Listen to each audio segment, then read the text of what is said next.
আলহামদুলিল্লাহ, আল্লাহর নেয়ামত। হ্যালো বন্ধুরা, আসসালামু আলাইকুম। আবারও হাজির হলাম নতুন একটা ব্লগ ভিডিও নিয়ে। দেখতে পাচ্ছেন আলু সিদ্ধ করে নিয়েছি। এগুলো বগুড়ার বিখ্যাত আলু। আলুগুলো সিদ্ধ করে নিয়ে ভেজেও নিয়েছি। এই যে এভাবে পেঁয়াজের মধ্যে ভেজে নিচ্ছি। পেঁয়াজটা আগে ভেজে নিয়েছি, তারপরে আলুগুলো ভেজে নিলাম। এই আলুগুলো আমার শ্বশুর করে, এগুলো গুটি গুটি আলু, বড় আলুগুলো বাজারে বিক্রি করে দেখেছি। আর এদিকে আমি মরিচ ভেজে নিয়েছি। আর রংপুরের বিখ্যাত সেই হচ্ছে পিসনি বা বাটন বলে, এটা দিয়ে আজকে ভর্তা করব। লবণ দিয়ে দিলাম, মরিচ আর লবণ একসাথে বেটে নিচ্ছি। খুব সুন্দর একটা আওয়াজ আসে, আমার ভালো লাগে। এই যে সুন্দর করে গুঁড়ো করে নিলাম। আমার হাজবেন্ড আবার তেমন একটা পছন্দ করে না এই পিসনিতে ভর্তা করা, আমার পছন্দ। তো ভাজা আলু আর পেঁয়াজগুলো ঢেলে দিলাম পিসনিতে। আমার শ্বশুরবাড়িতে এই পিসনি নেই, সবসময় ওরা হাত দিয়ে ভর্তা করে। তো আমার খেতে ইচ্ছা করে না, সত্যিকারের কথা। দেখুন তো কত সুন্দর হাতের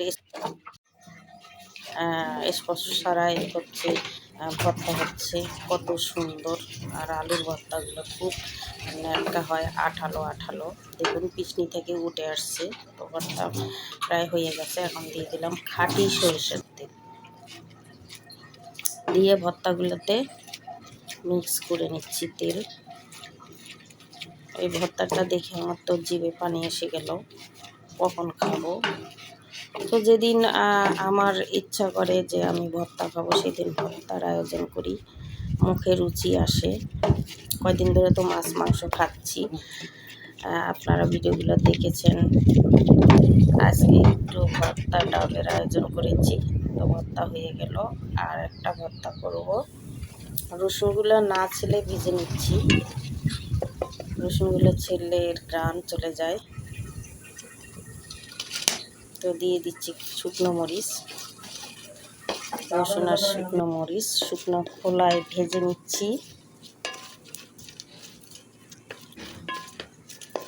রসুন আগে হালকা করে ভেজে নিয়েছি, তারপরে মরিচগুলো ভেজে নিচ্ছি। একটু সময় ধরে ভেজে নিতে হবে। তো ভাজা হয়ে গেছে। এদিকে আবার পেঁয়াজও একটু ভেজে নিলাম। সামান্য একটু তেল দিয়েছি কড়াইতে। পেঁয়াজও ভাজা হয়ে গেছে। এখন ভেজে নেব কালো জিরা। কালো জিরার ভর্তা করব। ঔষধি গুণ, মৃত ব্যতীত এর গুণ। তো ভাজা হয়ে গেছে। এখন শিলপাটায় বেটে নিচ্ছি, গুঁড়া করে নিচ্ছি। আগে কালো জিরাগুলা বেটে নিলাম, তারপরে রসুন ও পেঁয়াজগুলো বেটে নিচ্ছি। যে এটা কিন্তু পিসনিতে বাটলে গুঁড়া হবে না, তাই শিলপাটায় বেটে নিচ্ছি। বাটা হয়ে গেছে। এখন দিয়ে দিলাম সরষের তেল। এই ভর্তাটা আমার খুবই পছন্দ, আমাদের বাসায় সবাই পছন্দ করি আমরা কালো জিরার ভর্তা। অনেকে খেতে চায় না, কিন্তু এতে প্রচুর গুণ। এই যে আলুর ভর্তা, লোভনীয় আলু ভর্তা আর কালো জিরার ভর্তা হয়ে গেল। আর এদিকে আমি কিন্তু চুলাতে ডাল বসাইছি, পাতলা ডাল। ডালটাও প্রায় হয়ে গেছে, প্রেশার কুকার রান্না করছি তো তাড়াতাড়ি হয়ে গেছে। আর এদিকে আমি বাগার দিয়ে দিচ্ছি বা তেলানি দিয়ে দিচ্ছি। পেঁয়াজ, রসুন, তেজপাতা দিয়ে একটু নেড়ে নিলাম। এখন দিয়ে দেবো একটু পাঁচফোড়ন, ঘরে তৈরি করা আমার পাঁচফোড়ন। দিয়ে দিলাম শুকনো মরিচ একটা, 2 টুকরো করে। একটু হলুদ দিয়ে দিয়েছিলাম, তাই কালারটা এরকম হয়ে গেছে। ডালের কালার সুন্দর হয়। তো দিয়ে দিলাম ডালগুলো। পাতলা বলতে অতটা পাতলা না, একটু ঘন, কারণ ঘন ছাড়া আমার ছেলে খাইতে চায় না। আমার ছেলের প্রিয় খাবার হচ্ছে ডাল ও ডিম। পটল ভাজি, বেগুন ভাজি এগুলো খুব পছন্দ করে আমার ছেলে। কিন্তু যাই রান্না করি কেন, যে ভর্তা ভাজি ডাউল খাবো, কিন্তু তারপরও একজনকার জন্য মাংস রানতে হয়। তো ডাউলটা হয়ে গেছে, দেখুন কতটা ঘন হয়ে গেছে, অনেক সুন্দর হয়েছে, ঘন হয়ে গেছে। আলহামদুলিল্লাহ, প্লেট নিয়ে বসলাম। আল্লাহর নিয়ামত।